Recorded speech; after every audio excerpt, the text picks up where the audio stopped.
Another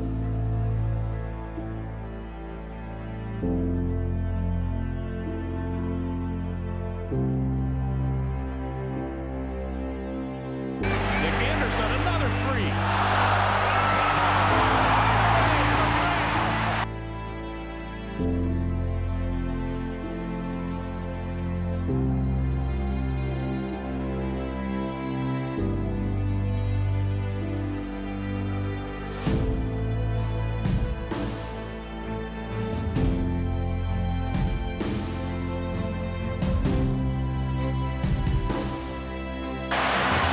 It's a 4-on-1. Holloway over Mitchell, serving up.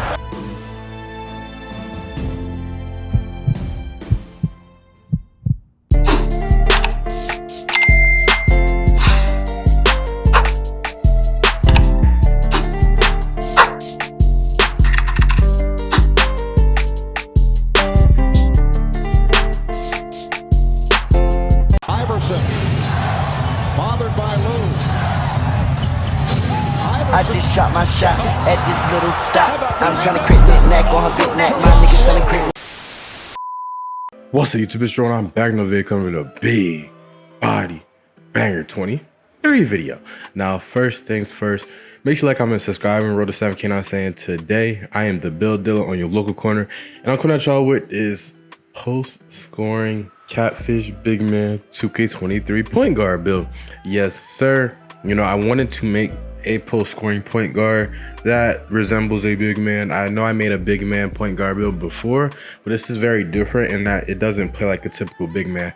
Like, the only real big thing about it is that it's going to be 6'9" and has the ability to post up like heavily.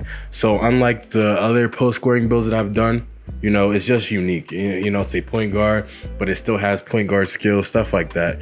But yeah, without further ado, let's get right to the attributes that I use for this post scoring catfish 2K23 point guard build. So as you see, is right-handed, number 4. For his height, as I already said, he will be 6'9". I made him 200 pounds with a 7'3" wingspan and a defined body shape. You know, these are all the best settings that I thought would be for this type of build. And then, yeah, you know, like, there really isn't anything else. Like, I tried to max out the wingspan, but it would make the shooting too low. I needed the mid-range and three-point shooting to still remain high. Now, as for the attributes, there are different variations to this build. For one, there's one with the contact dunks, with, like, you know, total contact dunks, and then one with just the 2-leg contact dunks. Now, for this build, you see I put his close shot all the way up to a 90, put his driving layup up to a 72, his driving dunk up to an 85, his standing dunk up to a 50, and then a 94 post control. Then for shooting, I maxed out his mid-range, put his three-point shot up to an 80, and put his free throw at a 71. For his pass accuracy, put that to a 70. You can max out his ball handling, put his speed of ball to a 75. Now, if you want those contact dunks, you would need a 75 vertical, right? To get both 1-leg and 2-leg contact dunks, right? You see with the defense, I have 75 interior, 86 perimeter to get silver clamp, 70 defense rebound. So to get the contact dunks for 1-leg and 2-leg, you see I take some off of the ball handling and bring it down to 85, and put the vertical up to a 75. And then pretty much with the rest of the points, I adjusted accordingly. And you see 75 speed, 79 acceleration, 76 strength. You see I have access to post scoring, lockdown, sharpshooting, and shot creating takeovers. Also, if that was a little fast, pause it and look at the attributes that I use for that build, you know, the final build with all the contact dunks. You see I go with post shot daggers and advanced post move for this post scoring point guard type of build. And you see in the shades of, I get Cade Cunningham, Penny Hardaway, and LaMelo Ball. As you see, is a 3-level score. It's interesting that it didn't say post scoring or whatever, but yeah, a 3-level score. I did my thing. But as I said, if you feel like I went a little bit fast in that, because I know I did go a little bit fast, just pause where I had the stuff. Matter of fact, I'll put it right here. And so you can see over this, because right now it's kind of cut a little long with the shades of. But yeah, copy down what you see right here. You know, once again, as I said, it is a post scoring point guard type of build. You have that 94 post control, that 85 driving dunk, the 83, the max out mid range, the 85 ball handling, 86 perimeter defense for the silver clamps. You know, it has a bunch of highlights with this build. So yeah, pause it right here and follow what I did for the build. Now for the badges, as you see, it is a pretty balanced build. You know, there's not really a need for a bunch of badges in any department really, but if it were up to me, honestly, I would add 2 more playmaking badges and then put the other 2 towards shooting.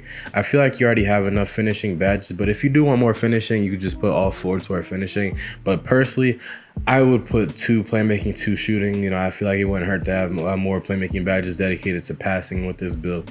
Now, for this build, once again, it is a very dynamic type of build, very versatile. You can do a lot of stuff with it. You can drive and dunk, you can facilitate, you can ISO, you can put any point guard that's on you in the post. You know, like the benefit of a point guard post scoring build is that you'll probably be matched up with other point guards as well, or at least other shooting guards, and you will be forced. Well, they will then be forced to guard you, and chances are those point guards are not going to be as tall as you unless they are one of those 6'9" meta builds, you know.